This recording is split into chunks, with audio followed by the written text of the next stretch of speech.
Vamos entonces a dar inicio a esta capacitación. Muy buenas tardes a todos, muy bienvenidas a esta ya sexta capacitación del ciclo de capacitaciones Camino a la RCOI Latam 2022. En esta tarde de martes estamos muy contentos de poderles dar la bienvenida. Vamos a tener una tremenda y muy interesante capacitación sobre una temática que de seguro es vertebral y muchas veces se nos olvida conversar cuando hablamos de cambio climático. Pero antes de darle el pase a nuestra invitada, queríamos contextualizarles un poquito de qué se trata esta instancia. Me presento, mi nombre es Patsy Contardo, soy parte integrante de la Coordinación Regional de la RCOI Latinoamérica en su versión 2022. Junto a otras 4 organizaciones conformamos esta coordinación. Agradezco a EcoHouse Global, Sustentabilidad Sin Fronteras, la Red de Jóvenes y Cambio Climático de Costa Rica, la Ruta por el Clima y 1.5 por ser las organizaciones que están permitiendo hacer posible esta gran e inmensa plataforma para las juventudes latinoamericanas. La RCOI Latinoamérica busca justamente posicionar a los liderazgos jóvenes de nuestra región y servir como trampolín para que justamente sean visibilizados estos liderazgos, apoyarlos y en este sentido, dentro de este camino a la RCOI Latam 2022, tenemos una propuesta de trabajo que incluye, por un lado, generar esta red importante, la red RCOI Latinoamérica, que agrupa las distintas organizaciones que trabajan por nuestra región en cada uno de sus territorios a través de distintas iniciativas de la lucha contra el cambio climático, y además visibilizar esas iniciativas, y esto se está realizando a través de un mapa de iniciativas que se está construyendo a través del chat. Les vamos a compartir el formulario si todavía no inscriben las iniciativas de sus organizaciones.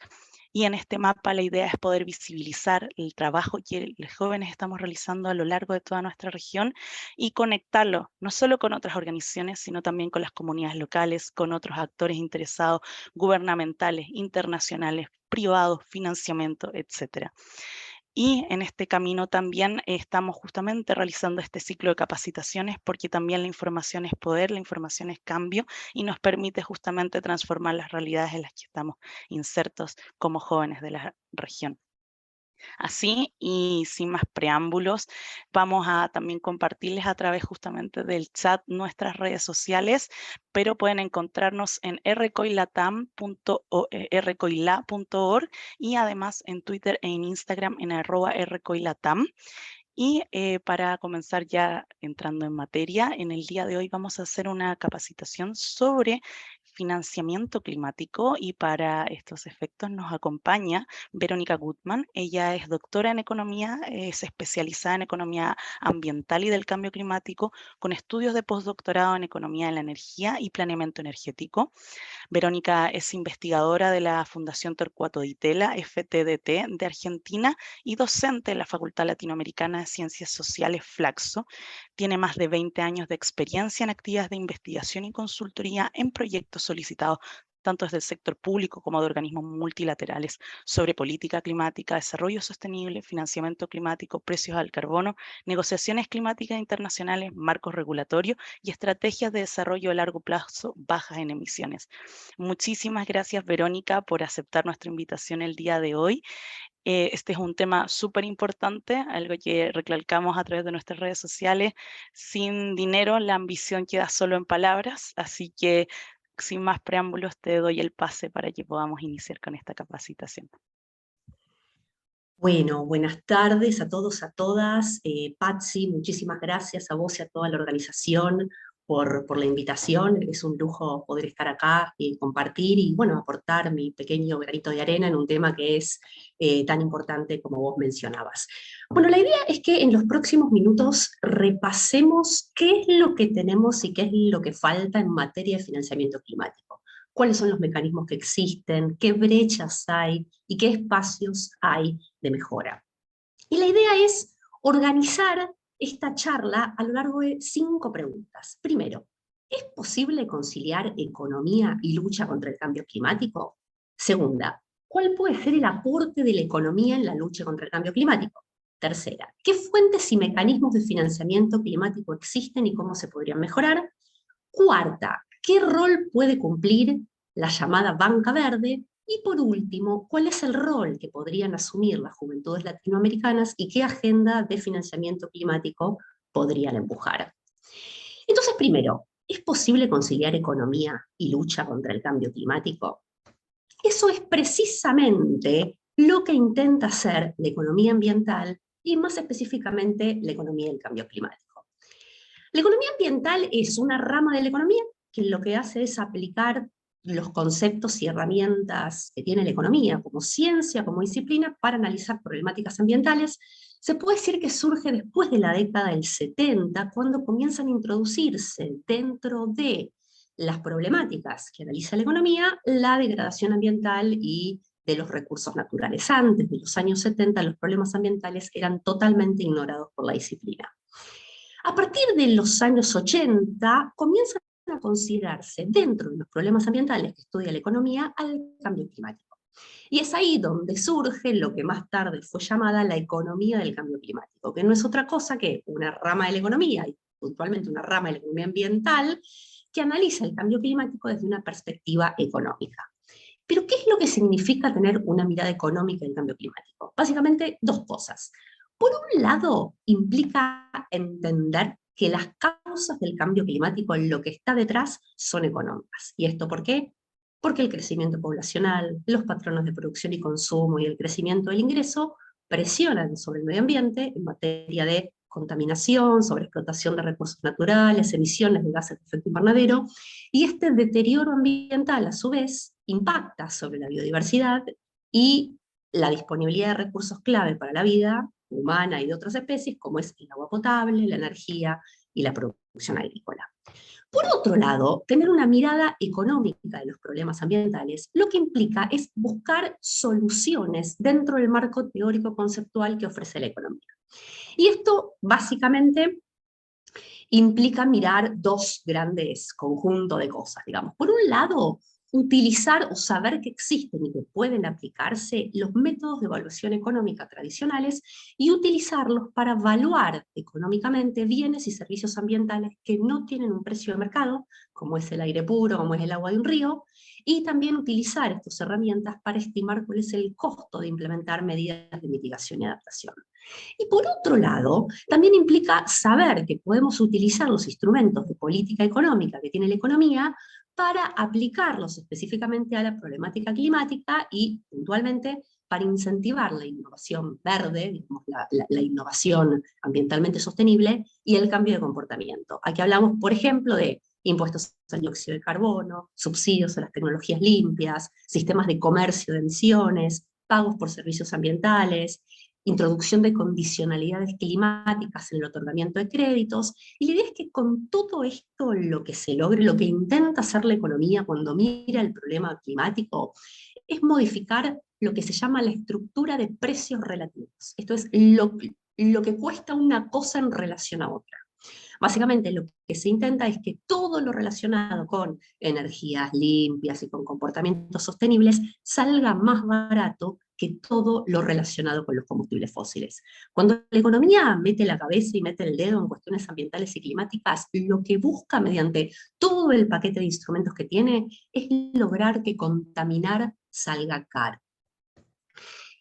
Entonces, ¿cuál puede ser el aporte de la economía en la lucha contra el cambio climático? Lo que hace la economía es poner a disposición una caja de herramientas que incluye conceptos, que incluyen abordajes para, por un lado, identificar cuál es la mejor manera de distribuir recursos escasos, siempre hay poca plata, entre distintas prioridades urgentes, prioridades sociales, económicas y ambientales que de alguna manera tienen que compatibilizarse, y en definitiva, poder contribuir a la toma de decisión política de manera informada.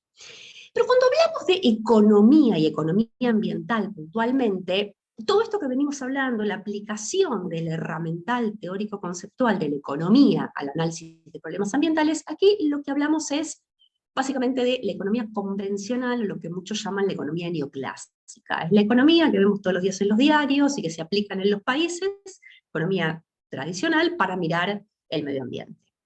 ¿Y esto qué implica?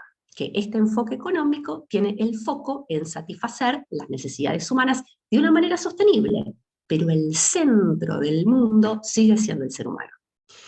Conceptualmente, este enfoque de la economía que estamos viendo, que es la economía ambiental tradicional, parte de entender que el gran problema del mundo es que contaminar es gratis, generar daño ambiental es gratis. Y esto porque la humanidad no le da valor a los ecosistemas, a los recursos naturales, más allá de ser insumos para la producción. Un medio ambiente sano por sí mismo no tiene un valor, no tiene un precio de mercado. Entonces, esto genera que en las actividades productivas, en nuestras actividades cotidianas, impongamos daños a otros agentes que a nosotros, cuando los ocasionamos, nos salen gratis. Eso es lo que se llama externalidad negativa, que es el concepto del cual parte toda la respuesta que intenta dar la economía a esta problemática. Entonces, frente al problema que identifica la economía, y es que los recursos naturales no tienen valor, no tienen un precio que hacemos que los seres humanos los consideremos como que no valen nada, que no importan, ¿cuál es la solución para la economía? Valorar económicamente los recursos naturales e intentar ponerle un precio a la contaminación, mediante los instrumentos que mencionábamos antes, impuestos, etc. ¿Cuál es el problema o la principal crítica a este enfoque? Que se termina mercantilizando el medio ambiente.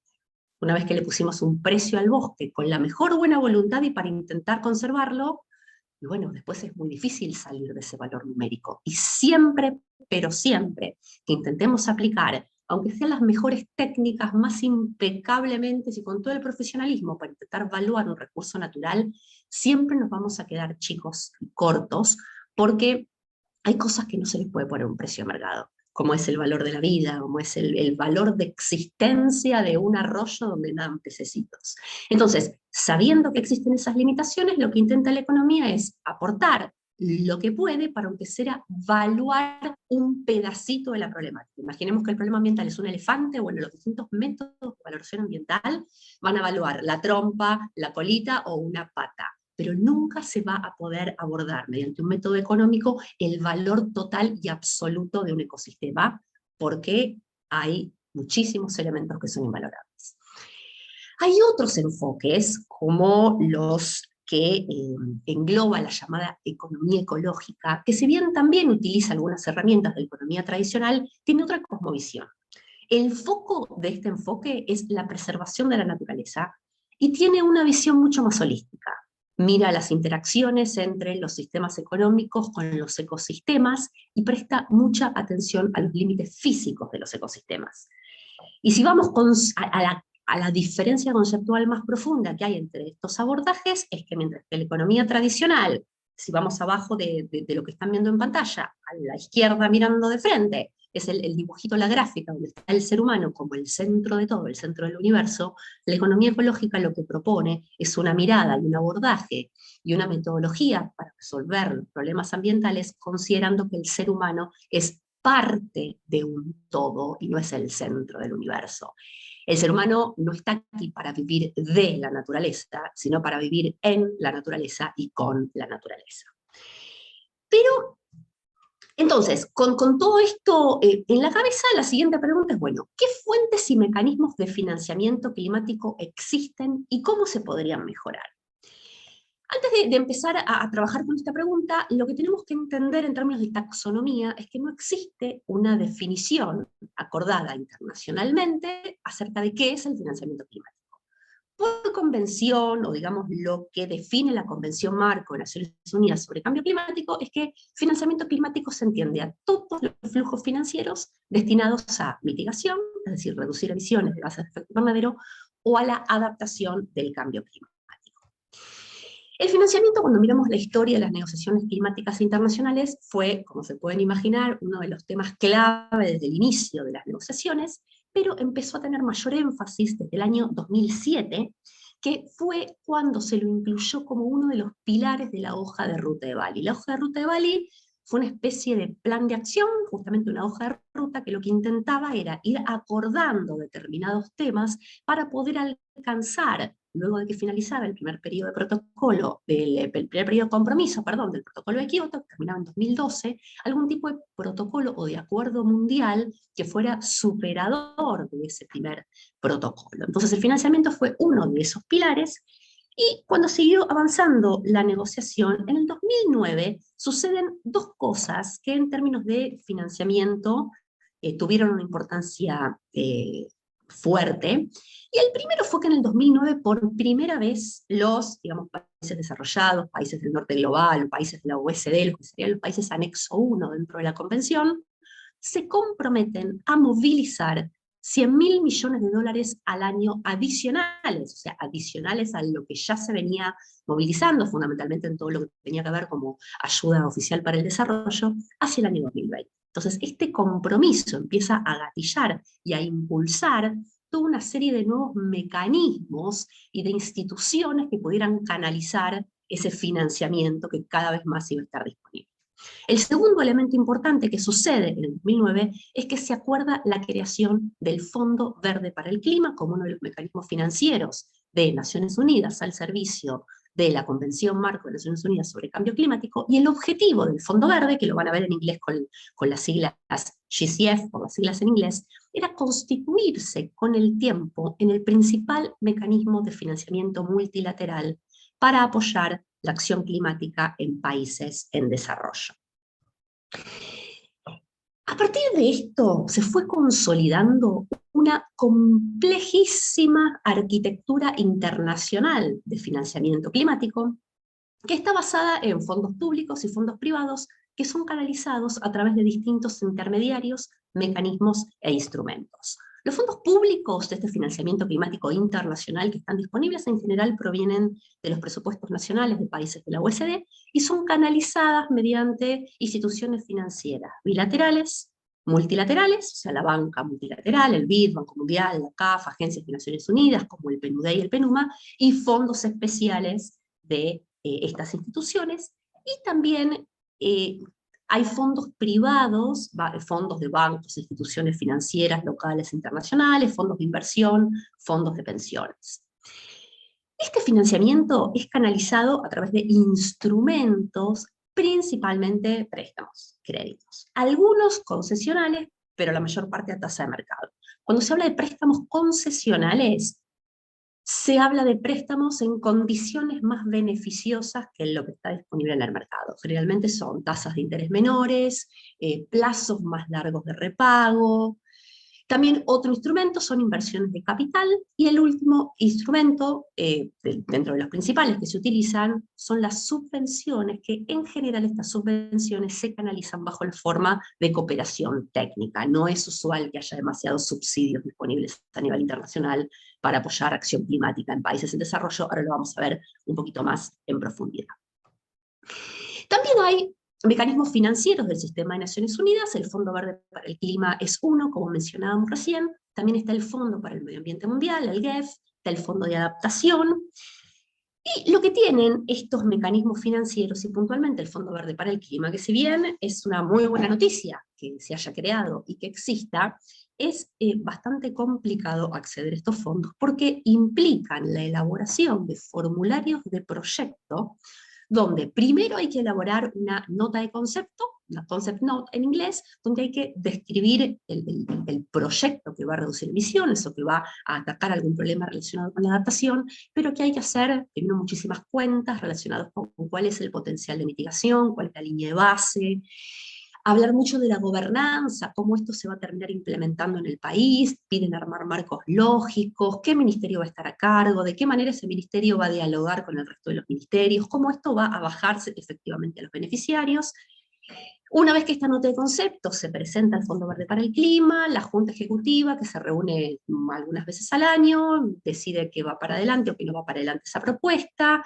Luego, si esta propuesta es seleccionada, con varias idas y vueltas, tiene que presentarse una propuesta financiera, una funding proposal, donde ya aquí el nivel de sofisticación de lo que hay que presentar es mucho mayor. Aquí ya hay que hacer un modelo financiero de cómo se pretende repagar el crédito que se está aplicando para el Fondo Verde para el Clima, pero bueno, en síntesis, todo este proceso puede demorar y capaz hasta 3, 4 años hasta que efectivamente los países tengan en la mano el dinero que han solicitado. Entonces la ventanilla existe, pero ahora vamos a ver un poquito más adelante algunas de las falencias que tiene. Digamos, el mundo está mejor con este mecanismo existiendo a que cuando estaba antes, que no existía, pero no todo es color de rosa y todavía falta. El Fondo Verde para el Clima terminó siendo quizás una institución, una burocracia muy grande, entonces hay demasiados pasos para seguir, los formularios son engorrosos, a veces se repiten preguntas que se hacen en una sección con la otra, pero bueno, obviamente desde el punto de vista del fondo lo que quieren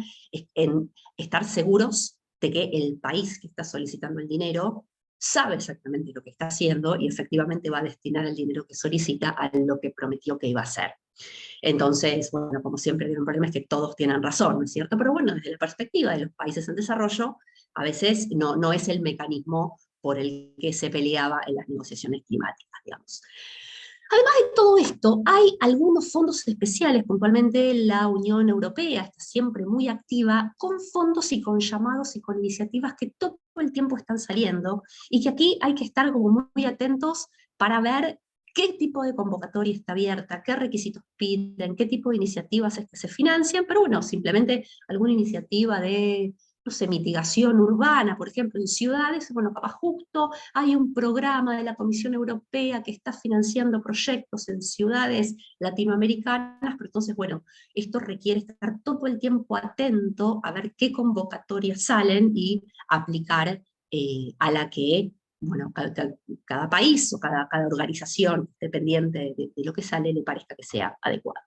Y aquí es muy importante diferenciar quién es el que busca financiamiento y para qué. Es distinto si los que buscan financiamiento para acción climática son gobiernos, a que si es directamente el sector privado, y la gran pregunta, ¿para qué? Una cosa es si se precisa financiamiento para preparar los proyectos, es decir, para armar un plan de inversión, para entender, bueno, qué nos conviene si tenemos que hacer una central de hidroeléctrica o un parque solar, cuál es la mejor tecnología, ¿no? O sea, el plan de inversiones y también la planificación tecnológica. Para eso suele haber algunas subvenciones y también asistencia técnica directa, pero sí lo que se busca es financiamiento para implementar proyectos. Aquí hablamos directamente de créditos para inversión en infraestructura, hablamos de millones de dólares, ahí ya la cosa no es tan fácil. Lo que tiene que ver con financiamiento para los gobiernos y lo que tiene que ver con los mecanismos financieros de Naciones Unidas, fundamentalmente el GEF y el Fondo Verde para el Clima, aquí las solicitudes se hacen a través de puntos focales nacionales, suelen ser o las cancillerías o los ministerios de ambiente de cada país. También hay disponible para los gobiernos financiamiento de la banca multilateral. También existen lo que se llaman los Exim Banks, que quizás ya los escucharon nombrar, que son agencias de créditos para exportaciones que están presentes en países como Estados Unidos, China, Corea, que lo que hacen es financiar proyectos que incorporen tecnología del país de origen. Entonces, mediante algún tipo de acuerdo bilateral con provincias o nación, se puede acceder a, básicamente, tecnología y financiamiento de estos países. Por ejemplo, el Exim Bank de China financió una parte de un proyecto solar que se hizo, bueno, en una provincia del norte de Argentina. Entonces, bueno, también son instituciones que vale la pena tener en cuenta dentro, digamos, de todo el abanico de opciones que tenemos que considerar cuando nos preguntamos, bueno, ¿de dónde sale la plata para hacer todo lo que es necesario hacer? En lo que respecta al financiamiento para los privados, existe banca multilateral especializada en financiamiento al sector privado. Por ejemplo, está el BID Invest, que es el brazo de inversión en el sector privado del grupo BID. También está la Corporación Financiera Internacional del Banco Mundial. Y también hay ventanillas privadas de fondos multilaterales, como por ejemplo la ventanilla privada del Fondo Verde para el Clima, que tiene un acceso directo y un acceso quizás un poco más sencillo que cuando el que pretende acceder al financiamiento del Fondo Verde para el Clima es un gobierno. ¿Qué problemas hay con toda esta estructura, esta arquitectura financiera climática que hemos logrado o podido construir como comunidad mundial a lo largo del tiempo? En primer lugar, que este compromiso de movilizar 100.000 millones de dólares adicionales hacia el año 2020 no fue cumplido por parte de los países desarrollados. Bueno, con suerte podrían movilizar este dinero para el año 2023, entonces aquí lo que termina sucediendo es que hay una cantidad de dinero que se esperaba que estuviera disponible que no lo está o que no lo está totalmente. Otro gran problema, y estas son todas cuestiones que se plantearon en la última cumbre climática, en la COP, que se desarrolló a fines del año pasado en Glasgow, es que hay pocos fondos disponibles de Naciones Unidas, que siempre van a ser fondos más favorables para los países en desarrollo, y lo que más hay es financiamiento de la banca multilateral, que fundamentalmente presta, digamos, pensemos que el negocio de los bancos y de los grandes bancos es prestar, entonces prestan en condiciones que no siempre son tan favorables para los países en desarrollo. Fundamentalmente son créditos no concesionales, son créditos a tasas de mercado, con plazos relativamente cortos, entonces que no terminan de servir para proyectos que lo que buscan es modificar matrices energéticas enteras y que buscan tener impactos de largo plazo con vistas a alcanzar la carbono neutralidad al 2050. Entonces, cuando son proyectos de muy largo plazo que generan flujos de repago para esa deuda dentro de muchos años, se necesita un tipo de financiamiento que pueda tener esta mirada de más largo plazo, y esto es lo que no termina de estar disponible dentro de todo el abanico de opciones que sí hay, que es mucho, pero que no siempre se ajusta a las necesidades de países en desarrollo. Otro gran problema es que sigue habiendo más financiamiento para mitigación que para adaptación, y en lo que respecta específicamente al Fondo Verde para el Clima, además de que es complicado acceder a los fondos y que los costos son bastante altos para preparar estos proyectos para aplicar a los fondos, hay demoras, como decíamos antes, hasta capaz 4 años en la evaluación final para que después finalmente efectivamente se aprueben los fondos. Suele haber, hay pocas subvenciones, casi todo es crédito, y el problema es que son créditos en dólares, no en las monedas nacionales de los países. Entonces esto termina constituyendo endeudamiento externo en dólares, y bueno, esto genera hasta trabas operativas dentro de los países, y bueno, problemas después para el repago. Y algo muy importante, no hay financiamiento para pérdidas y daños, que es una gran preocupación que hay dentro de los países en desarrollo en general y países latinoamericanos en particular. Además de todo esto, lo que es financiamiento internacional, también cuando pensamos en, bueno, cómo pagamos todo lo que hay que hacer en materia de mitigación como de adaptación, también está el financiamiento local, y acá pensemos en lo que son los presupuestos públicos, tanto nacionales como subnacionales, y en toda la tarea que todavía puede impulsarse para redireccionar ingresos y presupuestos hacia la acción climática. O sea, con el dinero que hoy está destinado a determinadas partidas presupuestarias, ver si es posible redireccionarlas hacia otras. Por supuesto, esto es muy complicado desde el punto de vista de la economía política, o sea, de implementarlo, qué intereses se tocan, siempre digamos, cada sector o cada grupo de actores que ya tiene acceso a recursos en función de determinadas líneas presupuestarias lo considera como que es un derecho adquirido. Entonces es muy complicado, siempre las discusiones presupuestarias son complejas en todos los países, pero bueno, también tenemos que pensar en qué gastamos y de qué manera gastamos los países. La discusión, bueno, que más ejemplifica esta cuestión es el tema de los subsidios energéticos, que es un problema en toda la región, pero también, como saben, es muy difícil desmantelarlos, porque reducir subsidios a la energía fósil lo que genera automáticamente es que aumenta el precio de la energía, y eso genera problemas en toda la economía, desde la generación eléctrica hasta el transporte, aumentan todos los costos logísticos, los países pierden competitividad, además de que a cada uno de los habitantes de los países les termina saliendo más caro pagar la luz, pagar el gas, tomarse un colectivo para ir a trabajar. Pero bueno, el tema de los subsidios energéticos a la energía fósil es algo que desde la lógica, si nos estamos plantando frente a un futuro que tiene que estar descarbonizado, decimos los subsidios se tienen que desarmar.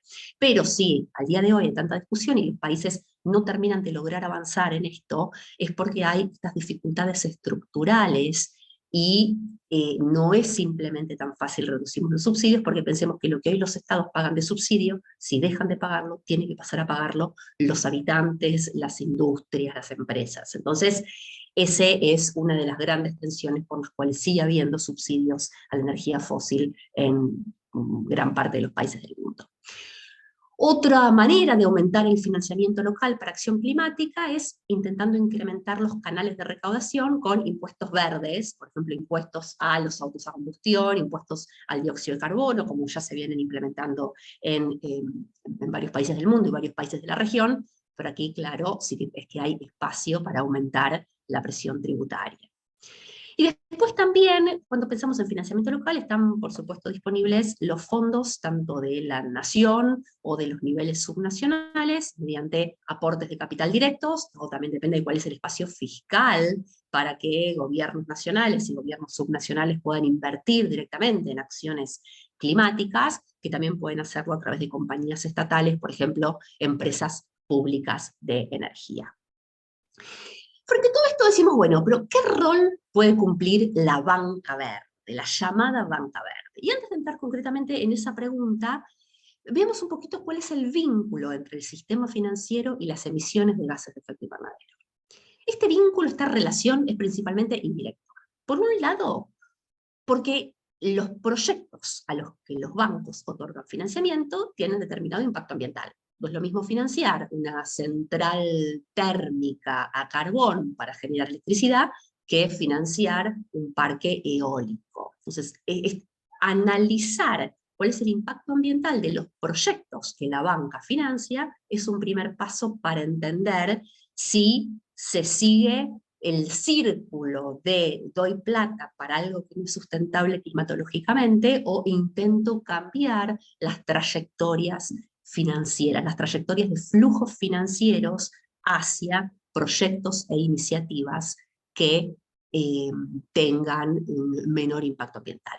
Y por otro lado, el segundo vínculo indirecto a través del cual el sistema financiero está relacionado con las emisiones de gases de efecto invernadero son los impactos negativos del cambio climático que afectan el perfil de riesgo y de rentabilidad de los proyectos. Y todo esto se ve claro en las inversiones en infraestructura energética fósil.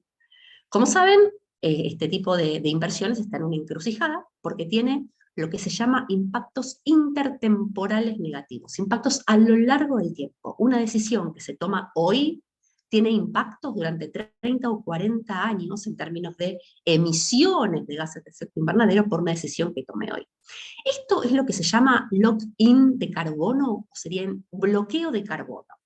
Y es que si hoy elegimos, tenemos que aumentar la cantidad de electricidad que se genera porque va a haber aumento poblacional y porque va a haber una mayor demanda de electricidad, porque se van a electrificar consumos, ¿no? En vistas a la descarbonización, una de las grandes ramas en las que se está apoyando toda la literatura energética, es decir, bueno, no se usa más gas natural para cocción o para calefacción, sino que todo eso se electrifica, se pasa a electricidad y esa electricidad se genera, claro, mediante fuentes renovables. Pero bueno, si de repente tenemos más población utilizando más electricidad para sustituir consumos de gas natural, tenemos que generar más electricidad de alguna manera.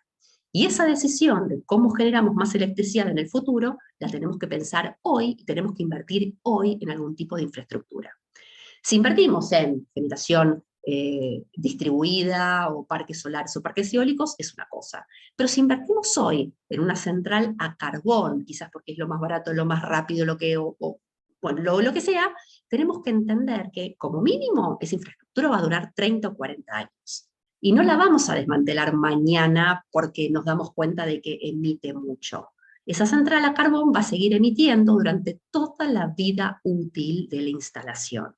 Entonces, en ese sentido, que la inversión que hacemos hoy nos compromete, nos ata de pies y manos a una trayectoria de emisiones que está asociado con cuántos gases de efecto invernadero genera esa instalación en la que hoy invertí y que va a generar esas emisiones toda la vida útil, que puede ser décadas. Y esto nos lleva al segundo concepto, a este efecto intertemporal, que es lo que se llama activos varados, quizás lo han visto escrito en inglés como stranded assets, y que es infraestructura, que hoy podemos gastar un montón de plata en invertir en infraestructura petrolera o gasífera, que después va a ser inservible.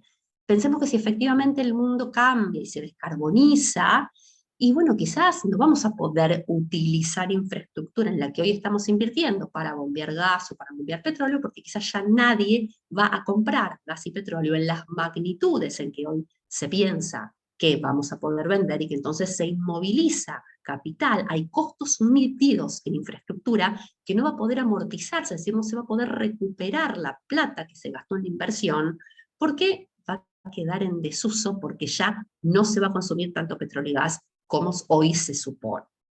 Esto lo que genera es riesgo financiero para las inversiones en la industria del petróleo y gas.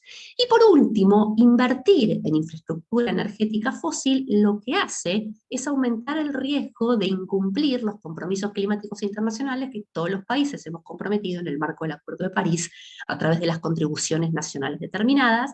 Y esto también lo que genera es una mayor posibilidad de que se nos penalice vía comercio internacional. Como quizás ya varios de ustedes deben saber, el acceso a mercados externos, fundamentalmente el mercado europeo, está cada vez más condicionado a la medición de la huella ambiental y de la huella de carbono de las exportaciones. El año pasado, puntualmente la Unión Europea, que es el ejemplo más paradigmático, aprobó un mecanismo de ajuste en frontera por carbono. Eso lo que implica en la práctica es evaluar a los productos de exportación que ingresan al bloque en función de cuántas emisiones generan a lo largo de todo su ciclo de vida. Es la imposición en la práctica de un sobrearancel en función de esa estimación de emisiones. Y ese ciclo de vida incluye desde las emisiones asociadas a las materias primas hasta el transporte, la producción industrial, etc. Y dentro de esa estimación de emisiones de la huella de carbono de los productos, está plasmada la matriz energética de cada uno de los países.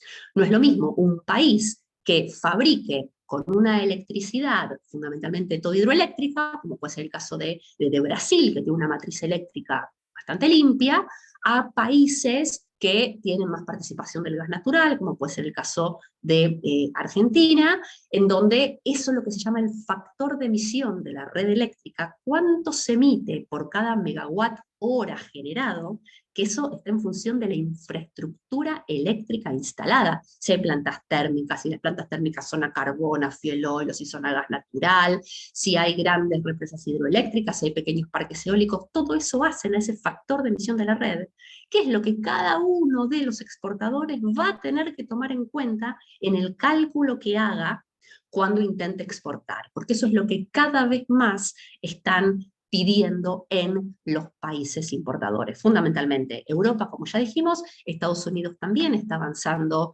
en la discusión parlamentaria de este tipo de mecanismos de ajuste en frontera, y en lo que tiene que ver con China, también se espera que en el corto mediano plazo avance en algo parecido a lo que está implementando Europa, fundamentalmente porque ya entró en vigor un mercado doméstico de emisiones. Y esto se basa en que se ponen límites de emisión a las empresas y después se les permite comercializar derechos de emisión, permisos de emisión que el gobierno les otorga a las empresas. Le dicen, como máximo vos podés emitir 10. Si te pasás de ese máximo, tenés que salir a comprarle permisos a otra persona.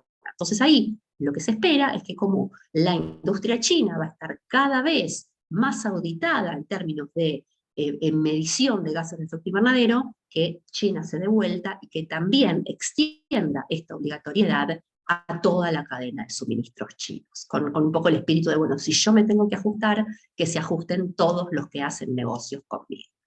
Entonces, esta idea de que no es gratis, no es trivial las decisiones de inversión en infraestructura energética que se tomen hoy, porque van a dejar atados a los países a una trayectoria de emisiones por las décadas que vienen, y eso va a terminar impactando no solamente en el medio ambiente, sino también en cuestiones económicas y en cuestiones comerciales, y a la larga nos puede ir dejando afuera de los mercados internacionales. Entonces, frente a esto, aparece el concepto de finanzas sostenibles, que no es más que la incorporación a las finanzas tradicionales de criterios ambientales, sociales y de gobernanza, ESG por las siglas en inglés, en la evaluación de inversiones y créditos. Lo que se busca mediante este concepto de finanzas sostenibles es promover proyectos de triple impacto, que es con impacto económico, social y ambiental positivo, y es un concepto que viene cobrando mucha importancia a nivel internacional en los últimos años. Todavía la banca comercial, en particular bancos latinoamericanos, estamos a años luz de lo que se necesita, pero bueno, de a poquitito empieza a haber una mayor masa crítica, empiezan a introducirse estos conceptos que veíamos antes, que no es trivial en qué tipo de proyecto financia un banco, eso tiene impactos ambientales y aparte empieza a haber un mayor riesgo asociado a activos varados, entonces esto empieza a cambiar la manera en que tradicionalmente se evaluaban inversiones. También empiezan a aparecer otro tipo de instrumentos que en realidad son instrumentos tradicionales como créditos bancarios, fondos de inversión o bonos, pero que se empieza a mirar con más lupa hacia qué se destinan esos fondos. Entonces aparecen los créditos bancarios verdes, inversiones responsables, fondos de inversión verdes, bonos verdes, que ahí es muy importante este seguimiento de el destino de los fondos. Entonces quizás aquí va a haber inversores más dispuestos a invertir o a prestar plata si el proyecto para el que sea la empresa o el gobierno está solicitando dinero termina siendo verde.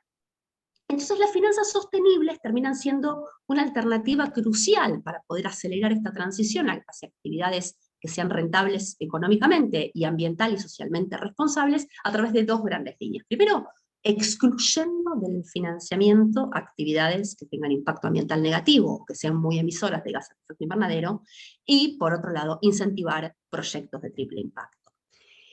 Y vamos concluyendo con esta última pregunta. Bueno, con todo esto, ¿cuál es el rol que podrían asumir las juventudes latinoamericanas y qué agenda de financiamiento climático podrían empujar?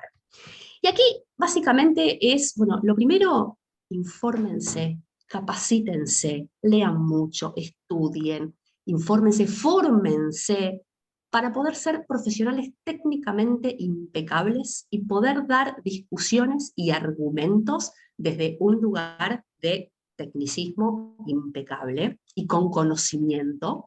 Comprométanse, tengan participación activa, sigan muy de cerca las negociaciones climáticas. Acá la idea es poder entender profundamente qué es lo que está en juego y cuáles son las implicancias de lo que se negocia. Traten de participar en la medida de lo posible en la definición de portfolios de proyectos, de una lista de proyectos que sean clave para el desarrollo económico latinoamericano y para poder cumplir con compromisos climáticos y las prioridades de adaptación, es decir, poder participar en las discusiones sobre prioridades. Por un lado, bueno, hay que construir un puente porque el río tiene mayores crecidas y está dejando aislada a una comunidad, y por otra parte hay que invertir en infraestructura de recarga de vehículos eléctricos para poder reducir emisiones en las ciudades. Bueno, hay que hacer las dos cosas, pero ¿qué es más urgente? ¿Cómo decidimos qué hacemos primero? ¿Qué piezas tenemos que mover primero? Esas son discusiones que, vuelta, no existe una única respuesta, pero bueno, en esta manera es en que los países tenemos que lograr organizarnos y poder tener un listado de proyectos clave que hay que financiar de alguna manera para mitigación, para adaptación, y poder haber hecho alguna cuenta de cuánto dinero se necesita. Así es mucho más fácil estar pendientes de qué tipo de financiamiento hay disponible y poder aplicar cuando identifiquen algún tipo de iniciativa que resulta conveniente. Y por último, intentemos siempre dar el ejemplo. Poder tener un comportamiento ambiental individual que sea intachable para que siempre, pero siempre tengamos coherencia entre el discurso y la acción individual. Muchísimas gracias por la atención y quedo a disposición. Muchísimas gracias, Verónica. Tremenda capacitación. Muy, muy interesante el tema que hemos abordado. Muchas, muchas gracias por aceptar nuestra invitación. Nuevamente ha sido muy, muy interesante el debate también que ha surgido en el mismo chat. Así que solamente para tal vez abrir el espacio de las preguntas e ir generando el debate, invito a Dani a que, por ejemplo, nos pueda, si quiere abrir el micrófono, pueda realizar la misma pregunta, o si no, la podemos leer nosotros y ahí ir continuando también con las distintas personas que están realizando preguntas. No sé, Dani, te doy el pase.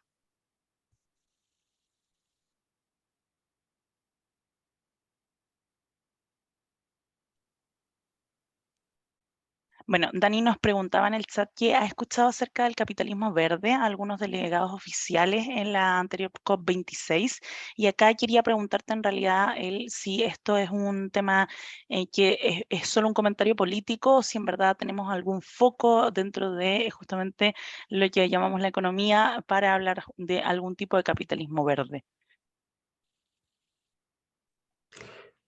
Bueno, aquí eh, puedo hablar de lo que puede ser mi humilde percepción o mi sensación. O sea, hay mucho. Vieron que ahora es lo políticamente correcto, es decir, que hay que reducir las emisiones y que hay que salvar al planeta. Pero lo cierto es que, como hablábamos antes, hay como muchas restricciones económicas de que no es posible reducir subsidios porque estallan muchas economías, porque aumentan los precios de la energía. Pero también hay muchas cuestiones políticas y de intereses creados y que simplemente, entonces, bueno, lo que termina viendo es como mucho greenwashing dentro de lo que puede ser el discurso político. Entonces, cuando se habla de capitalismo verde, mi sensación es que es más algo aspiracional. O sea, decimos, bueno, capitalismo entendido como el modelo económico imperante, donde, bueno, va a haber asalariados, va a haber dueños del capital, dueños del trabajo, pero bueno, la idea es poder producir y consumir distinto. Entonces, de vuelta, lamento no poder responder más concretamente la pregunta, pero mi sensación es que hay un poco de todo esto. Muchas gracias, Verónica. Cristian Castro también tiene una pregunta. No sé, Cristian, si quieres abrir tu micrófono para realizarla.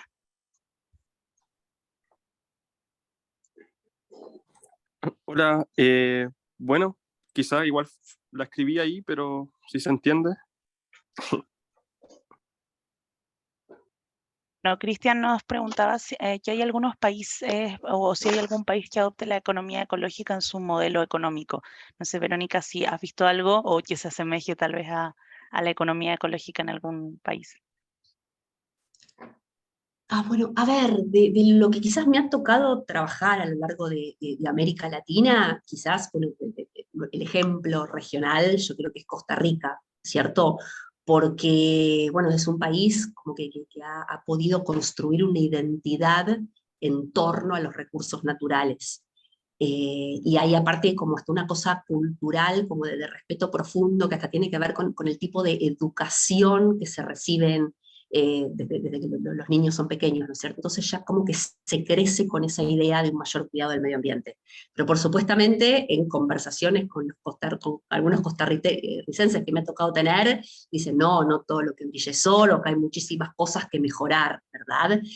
Entonces, desde afuera, la sensación es que, bueno, Costa Rica podría ser un ejemplo a seguir. También en algún momento me ha tocado, bueno, trabajar bueno, con gente de ministerios de medio ambiente a lo largo del tiempo y tienen una visión que, por ejemplo, yo no he visto con tanta pasión de la defensa del medio ambiente en otros países de la región. Pero de vuelta, estoy completamente segura de que si hablan con costarricenses les van a decir que esto no es así, que hay muchísimo por mejorar, ¿cierto? Pero bueno, desde los que estamos de afuera, en escalones mucho más abajo, son un ejemplo para admirar y copiar. Muchas gracias, Verónica. Otra pregunta que también nos plantearon en el chat, Jessica nos comenta, ¿qué tan accesibles son los fondos existentes y a quiénes están dirigidos? ¿Cómo crees que se podría mejorar este tipo de mecanismos quizá respecto a lo que es la accesibilidad? Bueno, los fondos son los que estuvimos viendo, ¿no es cierto? Ahí están los fondos de Naciones Unidas, hay algunos otros fondos, por ejemplo, de la Unión Europea. Lo que son los fondos, el Fondo Verde para el Clima, como decíamos, es bastante complicado acceder, está dirigido tanto a gobiernos como a sector privado, y ahí el Fondo Verde todo el tiempo está lanzando mecanismos de evaluación para ver de qué manera simplificar las presentaciones y las evaluaciones. O sea, hay como un mecanismo permanente de autoevaluación que hace tanto el Fondo Verde como todos los fondos internacionales. Lo que pasa es que la verdad es que hay poca plata y muchos países necesitando y solicitándola. Entonces lo que termina ocurriendo es que los fondos pueden elegir. Entonces esto termina siendo como una bola que hay que ir empujando desde diferentes ángulos, ¿no? Por una parte, que haya más financiamiento disponible, está relacionado con este compromiso que decíamos de los 100.000 millones de los países de la OECD, básicamente países anexo 1 dentro de la convención, y por otro lado, agilizar los mecanismos de aplicación, pero también por otra parte nosotros desde América Latina también tenemos que hacer nuestra tarea, ¿cierto? Y ser confiables en lo que proponemos, tener mecanismos de transparencia para el ingreso de fondos a nuestros países, saber cómo la vamos a canalizar, tener mecanismos de seguimiento, de reporte, de verificación, que nadie se quede con ningún vuelto en el medio de nada, o sea, también, digamos, desde nuestros lugares tenemos que ser confiables, generar ese espacio de confianza y transparencia, como para que efectivamente vengan y quieran hacer negocios con nosotros, o nos crean, porque también pasa algo, ¿no? Si por un lado presentamos un proyecto a uno de estos fondos, y por el otro lado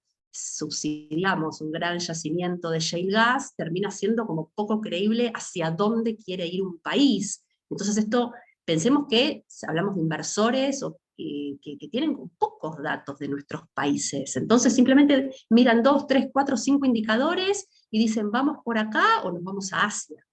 Entonces es muy fría la economía, son muy frías las finanzas y son muy fríos los criterios de decisión. Entonces, de vuelta, hay un poco y un poco, ¿no? Todos tenemos responsabilidad.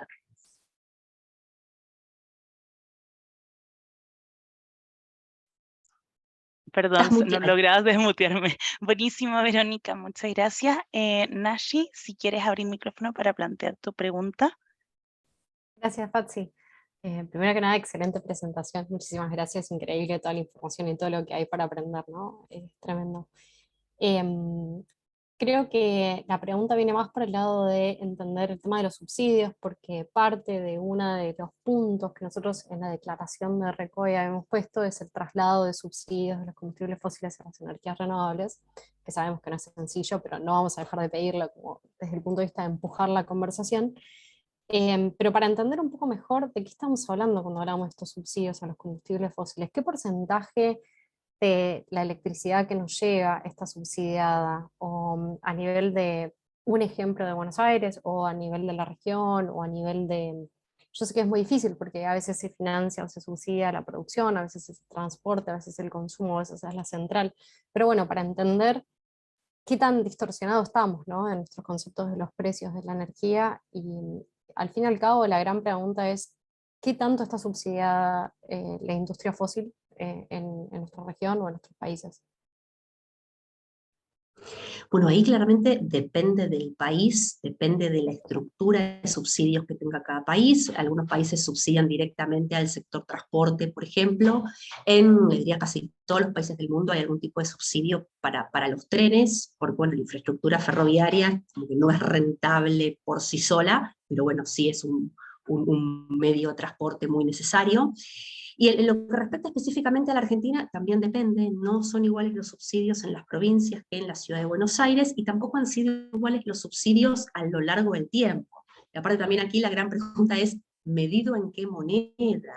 Argentina, bueno, tiene grandes problemas con múltiples tipos de cambio, millones de tipos de cambio que cambian todos los días, pero han habido momentos en donde de la factura de electricidad que se recibía en la ciudad de Buenos Aires estaba subsidiada hasta un 60-70%. Y eso es un gran problema hasta cultural, porque nos acostumbramos a tener energía barata y empezamos a creer que la energía barata es un derecho. Entonces la derrochamos. Y cuando de repente nos enteramos que había subsidios y que nos lo quieren sacar, entonces, bueno, termina habiendo un revuelo social, pero porque creemos que tenemos el derecho a usar energía barata. Ojalá hubiera energía libre y barata para todo el mundo, pero no es la realidad. Entonces, los subsidios a la energía fósil han generado distorsiones en el inconsciente colectivo, en el valor interior que cada ser humano le deposita a lo que es tener energía, a lo que es prender la luz, y quizás estamos dispuestos a pagar un montón de plata en internet, pero no en electricidad.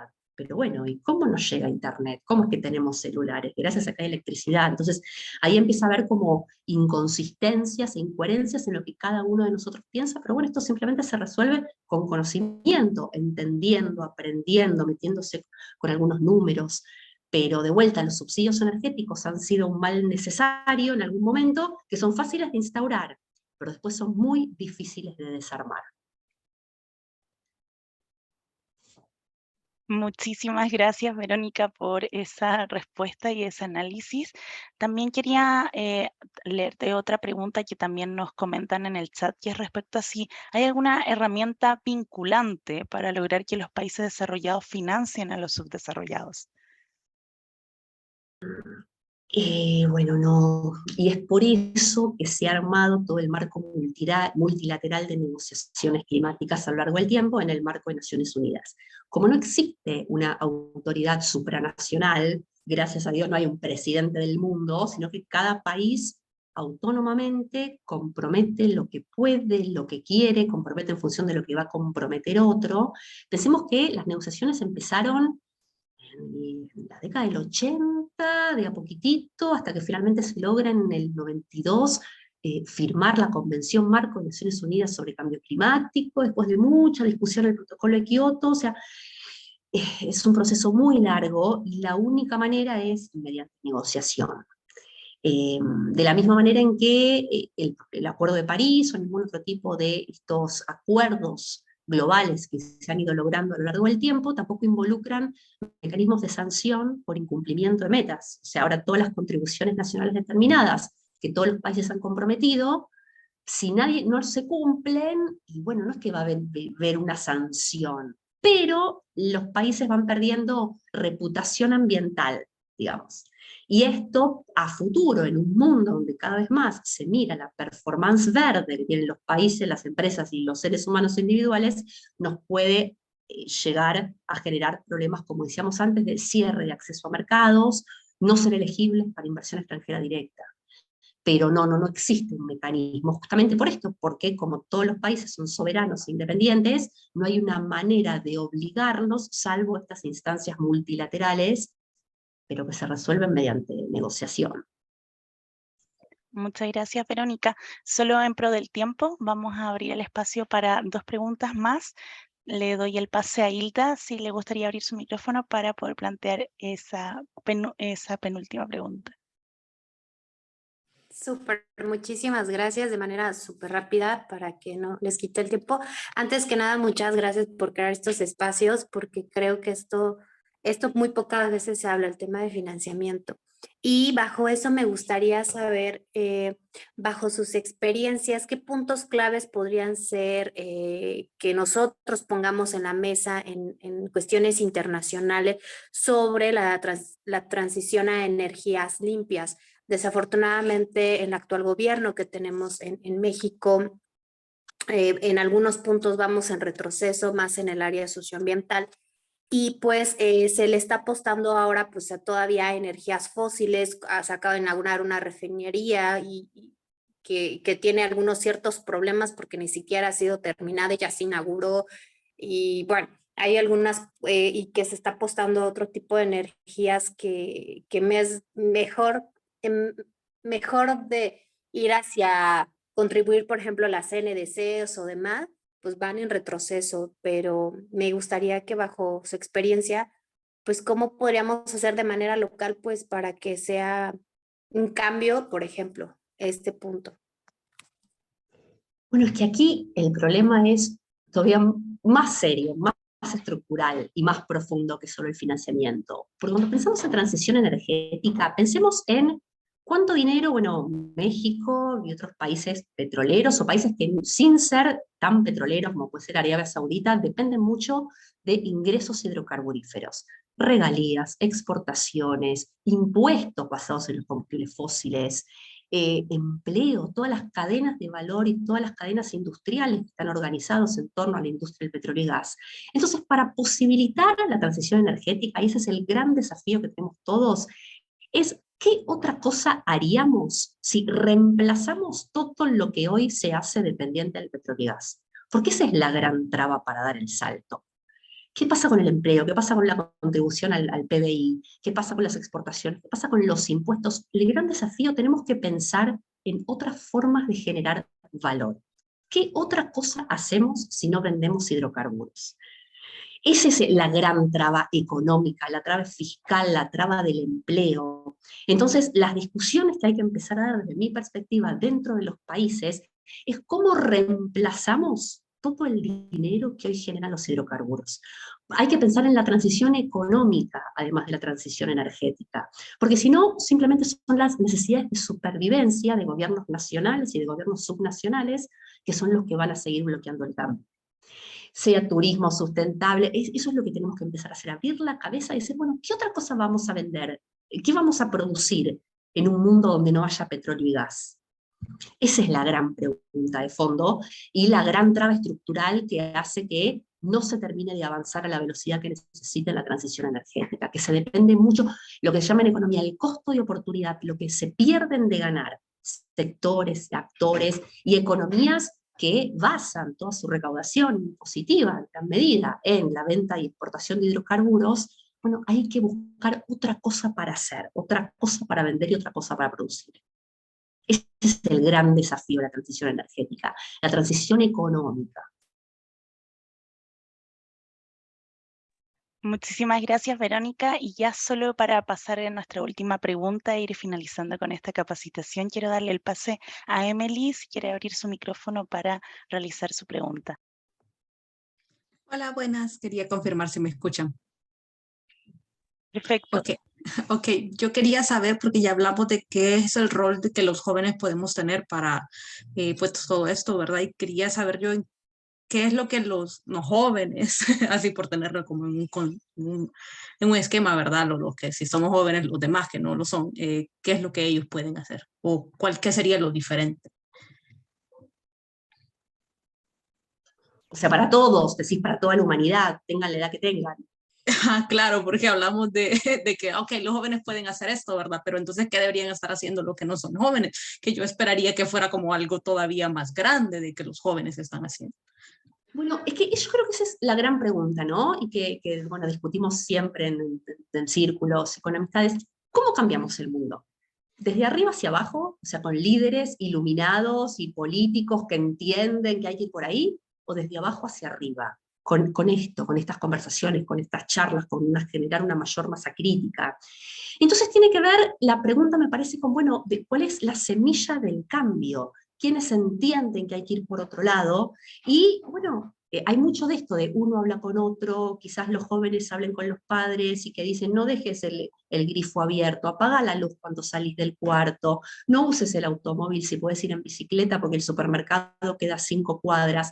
En las pequeñas cosas está el cambio, además de, bueno, en las grandes obras de infraestructura que decíamos, ¿no? Pero entonces tiene que ver con eso, tiene que haber un cambio de conciencia, un cambio de mentalidad, un cambio de comprender que hasta la hormiga que está pasando arriba de la mesa tiene vida. Entonces es muy chiquitito y cada uno tiene su parte y que creo que quizás la respuesta sería como el primero que se despierte, que despierte al que tiene al lado, ¿no? Y de esa manera ir generando una bola de nieve de seres despiertos y con este tipo de conciencia, de que no es simplemente un tema ambiental, porque muchos dicen, ay, bueno, cuidar el medio ambiente es cosa de ricos, los países en desarrollo tenemos otros problemas. No es un tema de supervivencia de la humanidad en el único planeta que tenemos. Además es un tema económico, un tema comercial, como venimos viendo, ¿no? Pero bueno, quizás esa sería mi respuesta. Muchísimas gracias, Verónica. Muchas gracias, Emily, también por plantear la pregunta. Muy buena también para ir haciendo este cierre, porque finalmente muchas veces las juventudes tenemos ideas, tenemos planteamientos, pero no somos las únicas personas que habitan en este planeta. Entonces, finalmente hay una responsabilidad que es compartida y que es común de cuidar este planeta, que es el único que tenemos. Muchísimas gracias nuevamente, Verónica, por aceptar nuestra invitación. Muchísimas gracias por venir a este espacio a compartir con nosotros el día de hoy. Muchísimas gracias también a todos los asistentes que están siendo parte de estas capacitaciones, a las caras que ya llevan varias capacitaciones acá, a estas caras nuevas que se han sumado.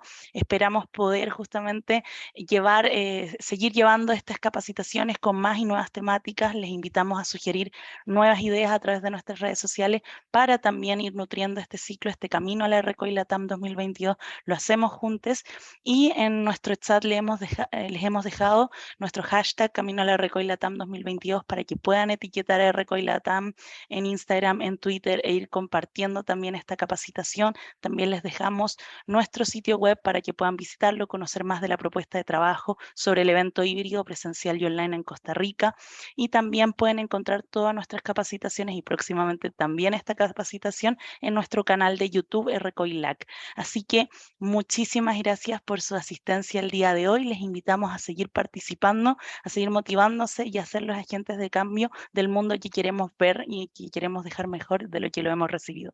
Muchísimas gracias a todos y que tengan una feliz tarde, una feliz noche y una excelente semana. Muchas gracias por la invitación. Hasta luego, buenas tardes. Adiós.